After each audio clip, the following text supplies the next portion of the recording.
Esse é o Mundo em Revolução e nós vamos falar agora sobre a situação na Ucrânia, hoje dia 3 de outubro de 2024, 9 horas da manhã aqui no Rio de Janeiro, 3 horas da tarde lá em Kiev, no momento que eu gravo esse vídeo, e tivemos grandes ataques de drones de parte a parte, né? Os russos lançaram mais de 100 drones contra a Ucrânia. Felizmente, a grande maioria foi derrubado pela defesa antiaérea, muitos foram derrubados também por sistemas de guerra eletrônica, de forma que no final das contas os efeitos foram muito pequenos. Muito menores do que os de ontem, em que os russos conseguiram atingir o porto de Ismail aqui, né? Mas os ucranianos também lançaram um grande ataque de drones contra Kursk, Belgorod e Voronezh, né? Inclusive contra uma base aérea russa aqui em Voronezh. Na linha de frente, mais um dia sem grandes novidades, e a gente teve uma grande novidade, na verdade, uma coisa meio inesperada, aqui na Síria, né? Israel, pela primeira vez, atingiu uma base russa na Síria. O pessoal estava falando muito sobre a cooperação entre Rússia e Israel e coisa e tal, e eu suspeito que isso era a inteligência russa tentando dissuadir Israel de atacar as bases russas aqui na Síria, mas Israel não tomou conhecimento disso não. Destruiu completamente a base russa aqui na Síria, né? É lógico, Israel já sabe que a Rússia está do lado dos terroristas do Irã e coisa e tal, não tem como salvar a relação entre Israel e Rússia, né? Bom, e também a gente vai falar sobre o pagamento em tangerinas. Parece que a Rússia está aceitando pagamento em tangerinas do Paquistão. A tal da moeda dos BRICS é um sucesso tão fantástico que, já que não podem fazer transações em dólar, os russos preferem tangerina ao invés de qualquer outra coisa, né? Para você ver como é que é o que eu falo para vocês. Não tem jeito, esse negócio de moeda dos BRICS não vai a lugar nenhum, né? Vamos falar sobre esses e outros assuntos em detalhes. Essas notícias foram sugeridas por Nippon Ancap, Antônio Salvador e várias outras pessoas. Obrigado aí ao pessoal que sugeriu notícias lá no nosso site, no wevolving.com, e obrigado a você que está assistindo o nosso vídeo. Se você gosta do nosso conteúdo, por favor, deixe o seu like e se inscreva aqui no canal, né? Pois bem, como vocês podem ver aqui, um monte de símbolozinhos de drones aqui, que foram onde os drones russos foram destruídos pelos ucranianos, né? Houve um grande ataque de drones Shahed 136, aqueles drones de fabricação iraniana usados pelos russos. Dos 105 drones Shahed lançados, 78 foram derrubados pela defesa antiaérea, 23 foram perdidos na Ucrânia com sistemas de guerra eletrônica, ou seja, o sistema de guerra eletrônica deixou o drone perdido, ele acabou caindo em algum lugar sem causar danos, e um deles voou de volta para Belarus. Então, se você somar aqui 78 com 23 dá 101, com mais um 102, ou seja, 3 drones Shahed conseguiram alcançar os alvos aqui na Ucrânia. Não teve nenhum dano significativo gerado por isso, né? Não de ontem para hoje. De anteontem para ontem, vocês lembram, o porto de Ismail sofreu com drones, né? Mas de ontem para hoje, não. Infelizmente, teve também bombas sendo lançadas contra Kharkiv. Então, aqui a gente não está falando de drones nem de mísseis, estamos falando de bombas simples, né? Kharkiv, infelizmente, é uma cidade que é muito próxima da linha de frente, então os russos conseguem lançar bombas diretamente aqui. E 10 pessoas foram feridas, inclusive uma garota de 3 anos de idade. Foi atingido um prédio residencial, um absurdo completo isso daqui, mais um crime de guerra absurdo dos russos aqui. Não tem problema, a gente vai anotar essas coisas todas, os russos vão ter que indenizar cada ação dessas depois do final da guerra, né? Bom, a Ucrânia também lançou 113 drones, segundo os russos, tá? Esse aqui é o comunicado dos russos, dizendo que foram 113 drones lançados contra as regiões de Belgorod, Voronezh e Kursk, e também Briansk. Ou seja, vários oblastes russos também foram alvos de ataques de drones ucranianos, né? Os drones ucranianos, então, aqui em Belgorod, aqui em Voronezh, aqui em Kursk e teria também aqui em Briansk, segundo o comunicado dos russos aqui, né? O que a gente tem de relevante é basicamente essa base aérea de Borisovlebsk, lá em Voronezh, que foi atingida aqui com certeza pelos ucranianos. Está aqui a base aérea, dá para ver aqui os firmes da NASA, né? Aquele satélite, aquela imagem que mostra incêndios na Terra, dá para ver claramente aqui a base atingida ali em Voronezh, né? Aqui mais imagens da base pegando fogo. Aqui a situação ali do incêndio na base ali em Voronezh, né? Um incêndio muito grande. Deixa eu ver se tem som aqui.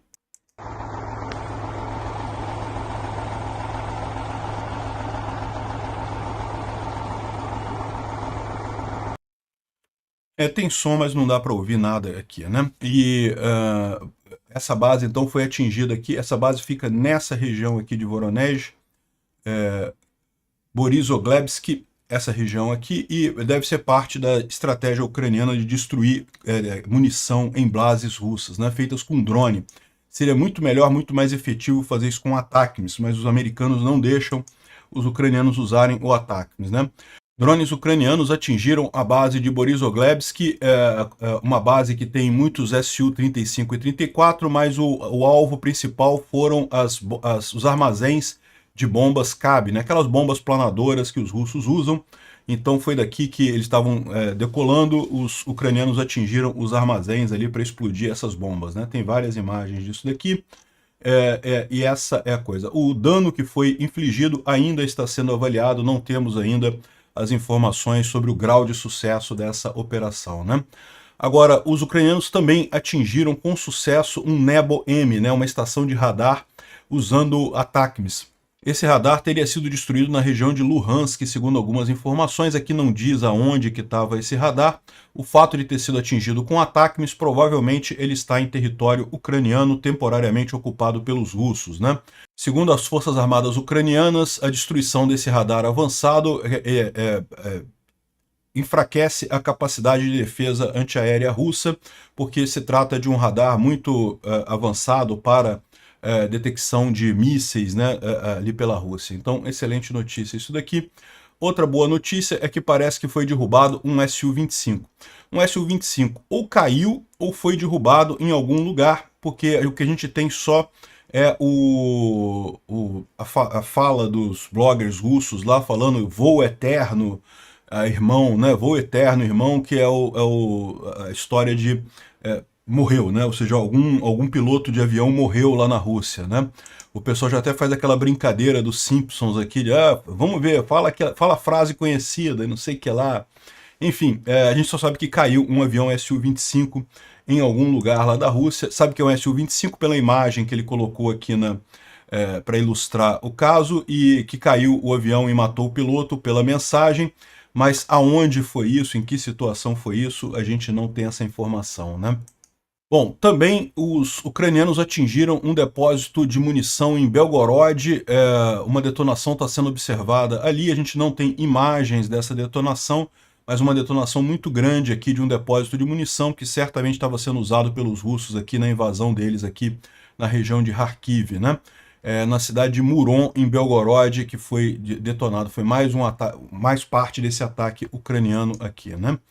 Bom, o fato é que, mais uma vez, a linha de frente não teve grandes mudanças, e o mais interessante dessa linha de frente é você observar que não mudou nada, né? Como é que pode aqui? Olha só, esse aqui é o avanço desde agosto até agora, olha só. De fato, os russos avançaram um pouquinho aqui nessa região e os ucranianos avançaram aqui. O fato é que, de agosto para cá, os ucranianos avançaram mais do que os russos, tá? Então, ou seja, o que os ucranianos tomaram de território aqui em Kursk foi maior do que o que os russos tomaram aqui nas cidadezinhas aqui. Os russos adoram falar que não, que estão tomando uma cidadezinha, tomando outra e coisa e tal, mas isso daqui mostra como que a estratégia ucraniana é acertada. Ficar lutando por cidadezinha na linha de frente não é o ponto central da coisa. O ponto central é você conseguir preparar uma ofensiva que realmente faça diferença. O caso aqui em Kursk mostrou isso e certamente tem mais coisa para vir por aí, né? É isso que os ucranianos estão planejando, abandonando essas cidades na linha de frente, porque não faz diferença no final das contas. Olha só, aqui, ó. De agosto para cá, que foi toda essa ofensiva russa de verão, que eles tomaram a Avdiivka e coisa e tal, depois de anos e anos tomaram a Avdiivka, realmente avançaram aqui. Mas se você somar o que eles avançaram aqui com o que eles perderam aqui em Kursk, os ucranianos ganharam mais território do que os russos nesse período todo aqui, no segundo semestre inteiro até aqui, né? Vamos ver o que vai acontecer no final do ano. Mais uma vez aqui nos mapas do Polé-Volant a gente tem a mesma situação, nenhuma mudança significativa aqui na região de Toretsk, New York, né, essa região aqui. Os russos de fato avançaram aqui, mas pararam, não estão conseguindo avançar mais. E como eu falo para vocês, essa região aqui não é uma região estrategicamente relevante, não faz muita diferença. Aqui em Pokrovsk é sim estrategicamente relevante, mas os russos não conseguem chegar. Os ucranianos conseguiram parar o avanço russo aqui já há algum tempo. Aqui também na direção de Kurakhove. Kurakhove está bem aqui embaixo, bem atrás de mim aqui. Deixa eu tirar minha cara aqui. Kurakhove está aqui. Então, de novo, os russos tentando avançar aqui, mas nenhuma mudança significativa. Continua retraindo aqui o pocket de Nevelsky, né? Como a gente falou, os ucranianos estão recuando aqui. Devem parar nessa linha de cidades aqui em Grynik e Kurakhivka. Deve ser onde os ucranianos vão parar nesse pocket aqui, né? Mas por hora, nenhuma ameaça a Kurakhove, né? Ou seja, esses avanços russos pequenos que tiveram ali, no final das contas, não fizeram diferença nenhuma e resultaram na morte de um grande número de russos e perda de muitos equipamentos e a oportunidade russa de realmente fazer uma ofensiva que fosse relevante, que fosse realmente estratégica, né? O que os ucranianos estão fazendo é exatamente isso. Ao abandonar essas cidadezinhas pequenininhas, como Vuhledar e coisa e tal, eles estão focando em fazer ações que sejam realmente estrategicamente relevantes, como foi o caso de Kursk. Relevante, por que Kursk é estrategicamente relevante? Porque, eventualmente, essa guerra vai chegar numa negociação de paz.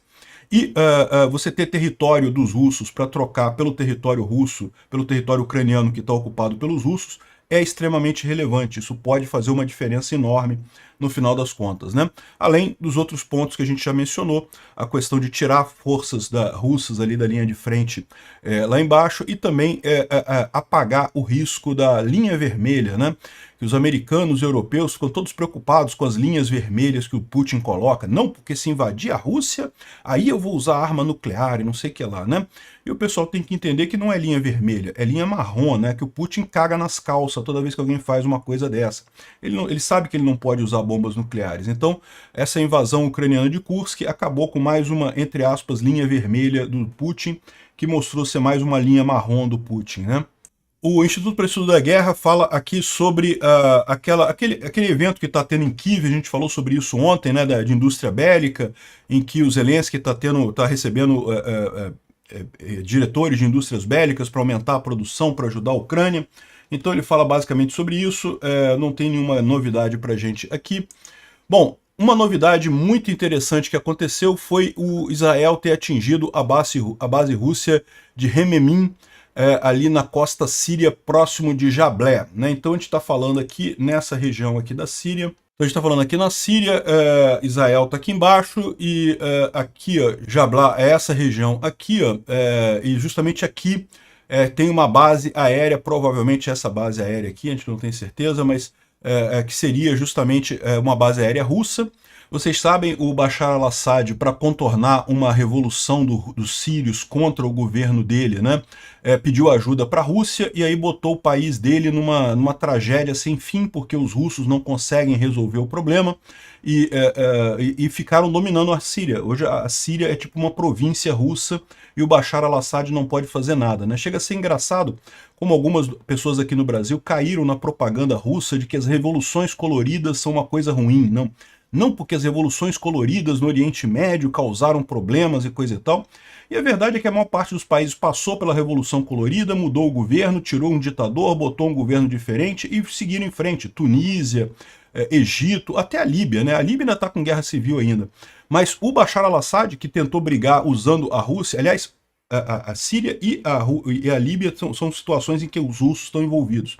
Aí você fica com problemas, porque aí fica em eterna guerra civil no país, né? E, bom, Israel já sabe há muito tempo que a Rússia está do lado dos terroristas, está do lado do Irã, está ajudando o Hezbollah, né? Só que os russos tinham a expectativa de que Israel não iria atingir a Rússia. Ontem estavam até circulando algumas notícias, algumas colunas dizendo não, porque a cooperação entre Israel e Rússia é muito importante, não sei o que lá, porque muitos dos judeus que fizeram Israel são russos de origem. Isso é verdade, mas isso não quer dizer nada. Né? Ou seja, os judeus que foram para Israel exatamente para sair da Rússia, né? Então, no final das contas, Israel mostrou que sabe que a Rússia está do lado do Irã e está atacando a base russa aqui, né? Enfim, foi um ataque muito destrutivo. Parece que havia acabado de chegar um carregamento de bombas para ajudar os rebeldes do Hezbollah. e Israel destruiu tudo aqui, tem um monte de imagens aqui, e é mais uma das linhas vermelhas do Putin, né? O Putin falou que Israel não pode fazer isso, não pode atingir base russa, não, senão vai começar a Terceira Guerra Mundial, vou lançar bomba atômica e coisa e tal. Vai nada, o Putin é um banana. Linha vermelha do Putin é linha marrom, quer dizer que o Putin cagou nas calças, é só isso, não tem nada além disso. Aqui, ó, o Intel Esquizo está falando justamente sobre isso, né? Será que Israel fez um Pearl Harbor na Rússia, ali na Síria, né? Porque o que ele está dizendo aqui? Isso pode forçar a Rússia a entrar nessa guerra, né?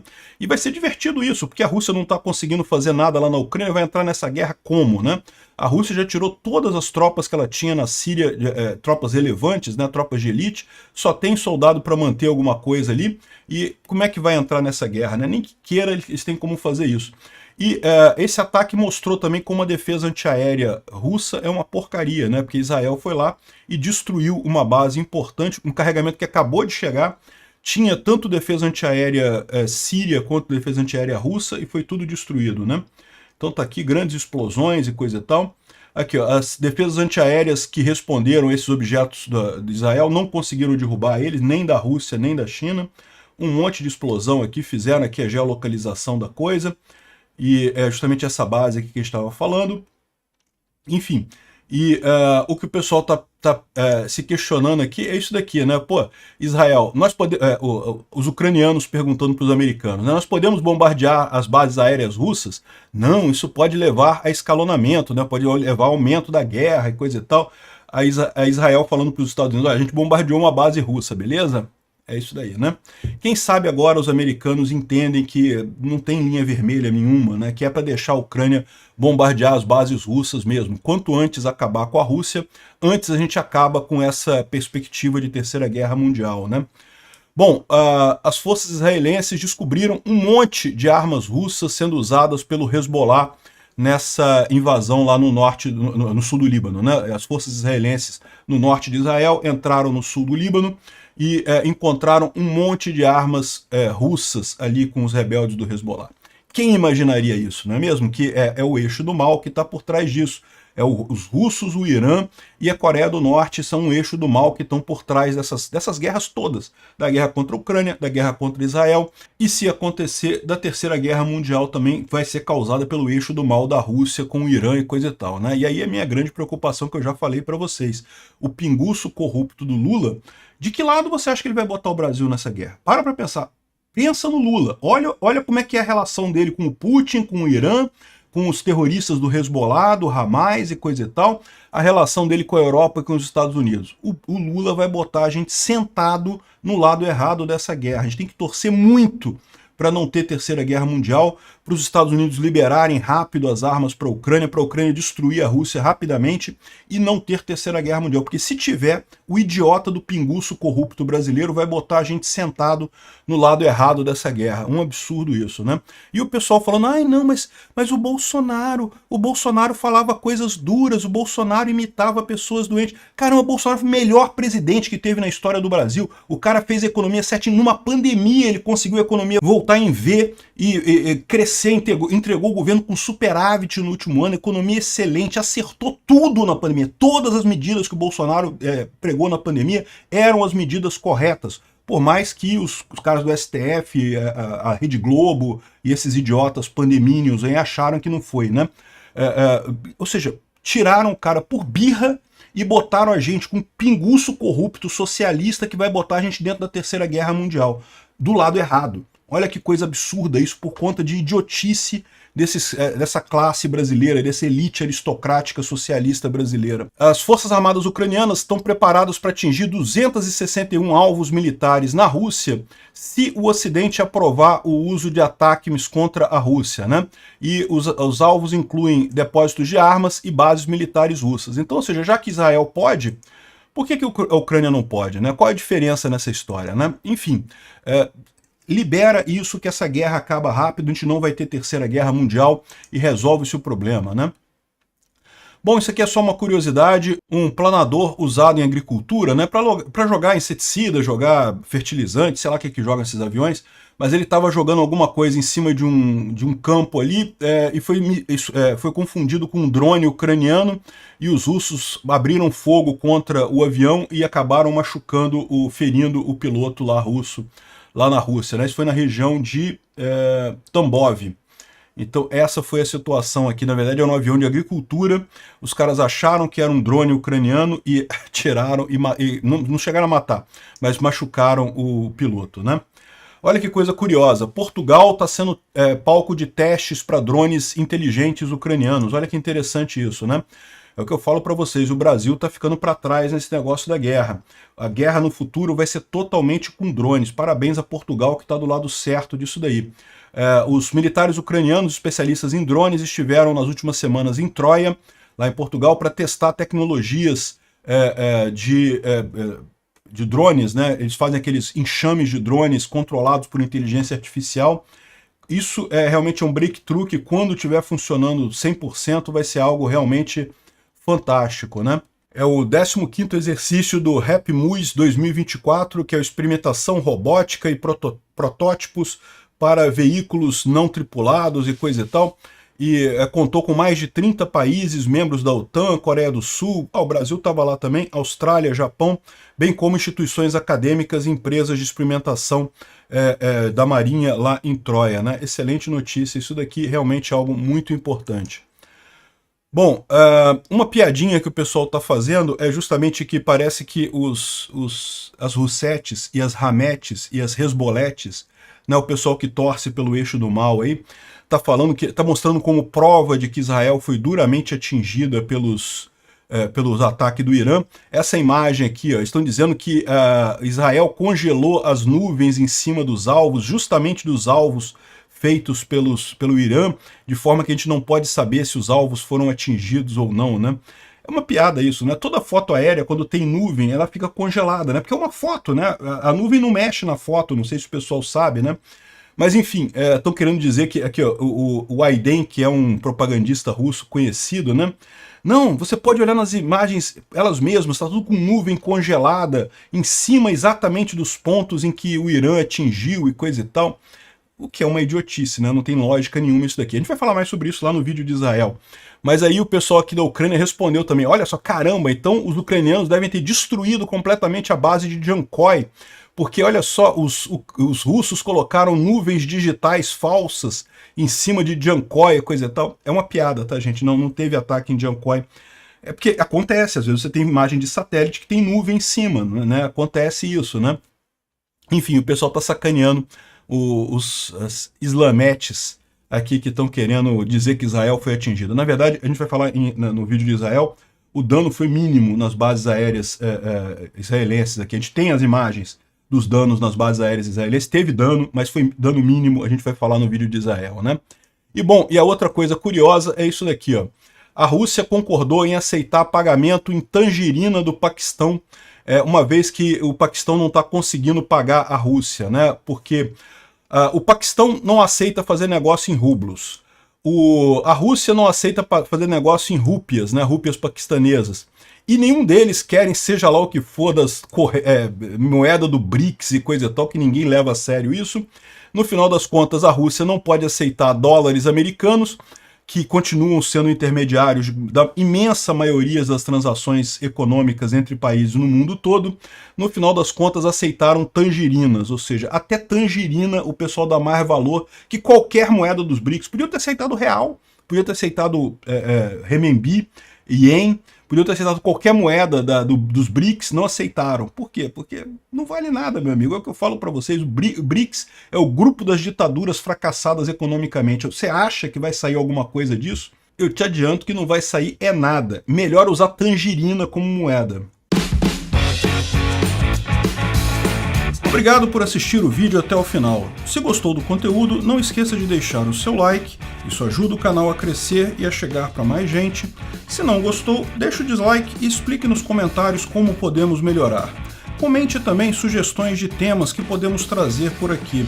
Comentários insultuosos ou defendendo ditaduras e criminosos de guerra serão sumariamente bloqueados. Agradeço a compreensão. Se ainda não é inscrito no canal, considere se inscrever clicando no botão inscrever-se abaixo e marcando a campainha para todos os avisos.